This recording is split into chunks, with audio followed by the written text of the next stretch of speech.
मराठा आरक्षण प्रकरणी सर्वोच्च न्यायालयाच्या निकालानंतर विरोधी पक्षातील काही मंडळी मराठा समाजाला चिथावणी देत असल्याची माहिती समोर येते।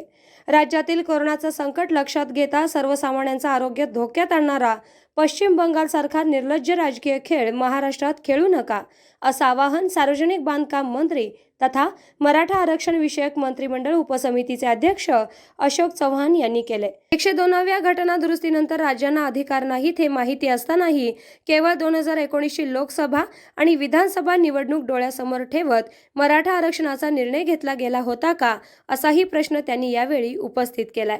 Bureau report, SBN Marathi. असे काल त्यांनी जे म्हणालं की ते Gaikwad commission has failed to establish the backwardness of the community in terms of म्हणजे एक्स्ट्राऑर्डिनरी सर्कमस्टेन्सेस कुठले प्रूव्ह करू शकलेलं नाही असं विधान त्याच्यामध्ये आहे। तर एक्सेप्शनल अँड एक्स्ट्राऑर्डिनरी सर्कमस्टेन्सेस हा विषय काल आलेलाच आहे। त्यामुळे आता या सगळ्या म्हणून सांगतोय की आता जजमेंट 550 पानाचं जजमेंट आहे। त्या जजमेंटवर प्रत्येक ठिकाणी काय कायदेशीर मुद्दे आता समोर येतात त्यात बरंचसं अवलंबून राहणार आहे।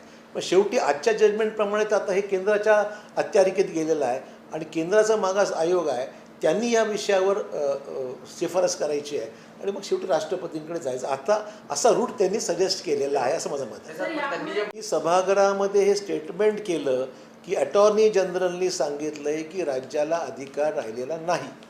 हे मी त्यांचं जे काही विधान त्यांनी जे कोर्टामध्ये केलं ते सभागृहात मांडलं, मी सभागृहाच्या रेकॉर्डवर आहे ते।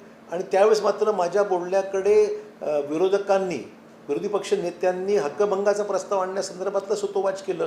मी चुकीचं सांगतो असं ते म्हणाले, पण मी चुकी सांगितलं असतं तर मग सुप्रीम कोर्टाने तोच वाच्यता का केली मग, हा माझा खरा प्रश्न आहे। ठिकाणी मला राजकारणात जायचं नाही, आम्ही सर्व एकत्र आहोत। मी सर्व सहकारी मित्रांना सांगेन हा कुठल्या एका पक्षाचा किंवा सरकारपुरती विषय मर्यादित नाही। मुख्यमंत्री म्हणाले हा काही आपसातली लढाई आपली नाही आहे, हा लढा आपला न्यायालयीन लढा आहे आणि न्यायालयीन लढाईमध्ये आपण सर्वांनी एकत्र येऊन हा विषय समोपचाराने अजूनही पुढे न्यायची आमची तयारी आहे। तसं अपील मुख्यमंत्र्यांनी केलेलं आहे। कृपया राजकीय फायद्याकरता चुकीची विधानं आपण करू नका अशी माझी आपल्याला विनंती आहे।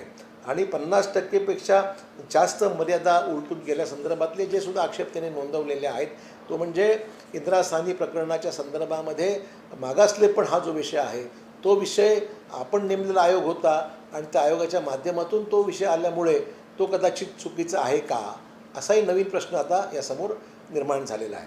त्यामुळे दोन्ही प्रश्न, आमचं म्हणणं एवढंच आहे की दोन्ही प्रश्न आता नव्याने या गोष्टीकडे केंद्र सरकारकडे जाऊन मागास आयोग, केंद्राचा जो मागास आहे त्यांच्यासमोर जाऊन आपल्याला या प्रश्नाला राष्ट्रपतीकडे नेण्यासंदर्भातली जी पुढची प्रक्रिया आहे ती पार पाडायची आहे। खुद्द आम्ही ह्या सगळ्या लवकरच मंत्रिमंडळ उपसमितीची बैठक आम्ही एक दिवसात घेणार आहोत। त्या बैठकी जजमेंट जवळपास 550 पानाचं हे जजमेंट हे कालच संध्याकाळी प्राप्त झालेलं आहे। त्याच्यामधले जे काही मुद्दे उपस्थित केले न्यायालयाने, तर मला हे सांगितलं पाहिजे की न्यायालयाने सुद्धा राज्य शासनाने ज्या पद्धतीने बाजू मांडलेली आहे त्याची सुद्धा प्रशंसा ही राज्य शासनाची न्यायालयाने केलेली आहे। त्यामुळे कुठे काही संवाद नव्हता, समन्वय नव्हता, व्यवस्थित बाजू मांडल्या गेली नाही। हे मुद्दे अतिशय चुकीचे, खोडसाळ आहेत आणि केवळ राजकीय फायदा उचलण्याकरता केलेली काही विधानं आहेत ज्याला मी फार गांभीर्याने घेत नाही, कारण वस्तुस्थिती तशी नाही आहे, सर्व लोकांना माहिती आहे। महाराष्ट्राला हा विषय समजलेला आहे, सकल महाराष्ट्र समाजाला हा विषय अवगत आहे, काय प्रयत्न झाले सर्वांना माहिती आहे, सर्व वकिलांना माहिती आहे। आणि म्हणून 1-2 दिवसामध्ये या सगळ्या मंत्रिमंडळ उपसमितीची बैठक घेऊन पुढची दिशा जी आहे, हा लढा मी म्हणल्याप्रमाणे संपलेला नाही, पुढची दिशा त्या अनुषंगाने ठरवण्याच्या बाबतीमध्ये कायदेशीर मुद्दे डोळ्यासमोर ठेवून पुढची पावलं की मराठा समाजाला त्यात मदत करण्याच्या संदर्भामध्ये आम्ही करणार आहोत। राज्य शासनाने या अगोदर ज्या विविध योजना जाहीर